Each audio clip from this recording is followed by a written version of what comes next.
Hello friends, welcome to my channel sweet wish. Friends, ఈరోజు మన ఛానల్లో స్పెషల్ కర్రీ ఏంటంటే థంబ్నెయిల్లో పేరు చూసారు కదా, వంకాయ బుంకాయ అని ఉంది. అయితే ఈ కర్రీ నేమ్ డిఫరెంట్గా ఉంటుంది, టేస్ట్ కూడా అంతే అద్భుతంగా ఉంటుంది. అంతేకాకుండా వంకాయ కర్రీని ఈ స్టైల్లో మీరు ఎప్పుడూ ట్రై చేసి ఉండరు. మా ఇంట్లో ఈ కర్రీని వంకాయ బుంకాయ అనే పేరుతో పిలుచుకుంటూ ఉంటాం. కాబట్టి ఫ్రెండ్స్, ఈ కర్రీని మీకు కూడా ఇదే పేరుతో పరిచయం చేస్తూ ఈ కర్రీని ప్రిపేర్ చేసి చూపించబోతున్నాను. అయితే ఫ్రెండ్స్, ఇంతవరకు మన ఛానల్ని మీరు ఎవరైనా సబ్స్క్రైబ్ చేసుకొని వారుంటే కింద ఉండే సబ్స్క్రైబ్ బటన్ని నొక్కి పక్కనే ఉండే బెల్ ఐకాన్ని యాక్టివేట్ చేసుకోవటం ద్వారా మన ఛానల్లో పెట్టే ఇంట్రెస్టింగ్ వీడియోస్ అన్నింటినీ మీరు మిస్ కాకుండా చూడొచ్చు. ఇప్పుడు ఈ కర్రీ కోసం ఒక 1/2 kg వంకాయలను తీసుకొని ఇలా మీడియం సైజు ముక్కలుగా కట్ చేసి వాటర్లో కొంచెం సాల్ట్ వేసుకొని దానిలో ఈ వంకాయ ముక్కల్ని ఉంచుకోవాలి. నెక్స్ట్ సన్నగా కట్ చేసి పెట్టుకున్న 3 ఉల్లిపాయల ముక్కలు, ఇంకా 2 పచ్చిమిర్చి, కొంచెం కరివేపాకుని కూడా తీసుకున్నాను. తర్వాత మన కర్రీలో మెయిన్ ఇంగ్రీడియంట్ మునక్కాయ. ఇలాంటి మునక్కాయల్ని 2 ఫ్రెష్గా ఉన్నవి తీసుకొని ఇలా మీడియం సైజు ముక్కలుగా కట్ చేసి పెట్టుకున్నాను. తర్వాత ఒక 1/2 లీటర్ పాలు కూడా తీసుకున్నాను. అయితే ఫ్రెండ్స్, ఈ కర్రీకి కొంచెం పాలు ఎక్కువగానే అవసరం అవుతుంది. ఇప్పుడు ఒక కడాయిని తీసుకొని దానిలోకి 4 నుంచి 5 స్పూన్ల ఆయిల్ వేసుకుంటున్నాను.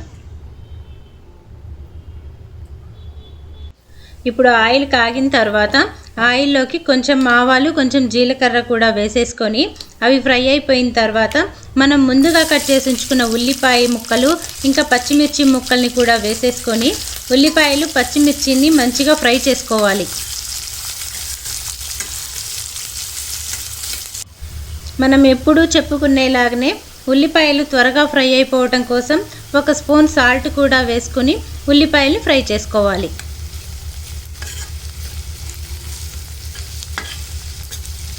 5 నిమిషాల తర్వాత చూసారా ఫ్రెండ్స్, ఉల్లిపాయలు మంచిగా ఫ్రై అయిపోయాయి. ఇప్పుడు మనం ముందుగా కట్ చేసి ఉంచుకున్న మునక్కాయ ముక్కలు ఉన్నాయి కదా, వాటిని ఉల్లిపాయల్లోకి వేసేసుకోవాలి. ఇలా మునక్కాయ ముక్కలు వేసుకున్న తర్వాత వీటిల్లోకి 1/2 స్పూన్ పసుపు, 1 స్పూన్ కారం కూడా వేసుకుంటున్నాను.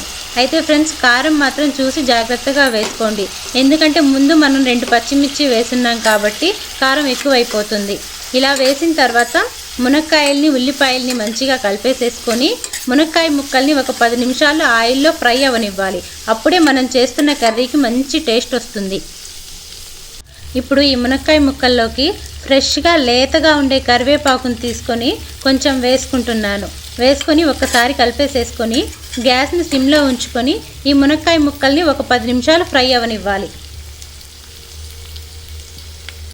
ఈ మునక్కాయ ముక్కలు కూడా ఒక 10 నిమిషాలు ఇలా ఫ్రై అయిపోయిన తర్వాత మనం ముందుగా కట్ చేసి ఉంచుకున్న వంకాయ ముక్కలు ఉన్నాయి కదా, వాటిని కూడా వేసేసుకోవాలి. ఇలా వేసుకున్న తర్వాత ఈ వంకాయ ముక్కలు, మునక్కాయ ముక్కలు 2 కలిసేలాగా మంచిగా కలిపేసేసుకోవాలి.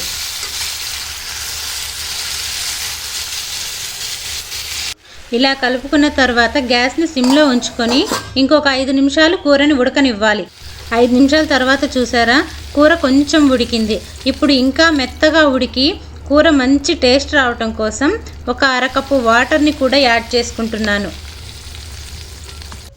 చూసారా ఫ్రెండ్స్, 10 నిమిషాల తర్వాత కూర ఎలా వచ్చేసిందో. మనం ముందుగా కొంచెం వాటర్ యాడ్ చేసుకున్నాం కాబట్టి కూర మంచిగా మెత్తగా ఉడికిపోయి జ్యూసీగా చాలా బాగా వచ్చింది.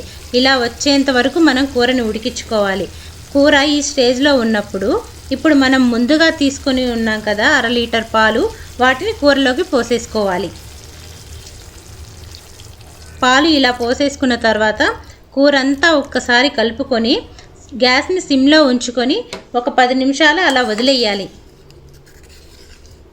10 నిమిషాల తర్వాత చూసారా, పాలంతా పన్నీర్ లాగా అయిపోయి కూరంతా కలిసిపోయి ఇలా వచ్చేసింది. అయితే ఫ్రెండ్స్, ఈ పన్నీర్ అంతా చిక్కగా వచ్చేసేసి కూర అంతా గుజ్జుగా అయ్యేంత వరకు గ్యాస్ని సిమ్లో ఉంచుకొని నిదానంగా మనం ఉడికించుకోవాలి. అయితే ఫ్రెండ్స్, 5 నిమిషాలకు ఒకసారి మనం మధ్యలో చూసుకుంటూ ఇలా కలుపుకుంటూ ఉండాలి, లేదంటే కూర మాడిపోతుంది. ఫైనల్గా చూసారా ఫ్రెండ్స్, మనం కూరలో పోసిన పాలు పన్నీర్గా అయిపోయి ఆ పన్నీర్ కూర అంతా కలిసిపోయి గుజ్జు గుజ్జుగా అయిపోయింది. చూసారా ఎంత బ్యూటిఫుల్గా ఉందో. టేస్ట్ అయితే చాలా అంటే చాలా చాలా బాగుంది. కాబట్టి ఫ్రెండ్స్, మీరు కూడా ఇదే స్టైల్లో ఈ వంకాయ కూరని ఒక్కసారి ప్రిపేర్ చేసుకొని చూడండి. ఖచ్చితంగా ఇది మీ ఫేవరెట్ కర్రీ అయిపోతుంది.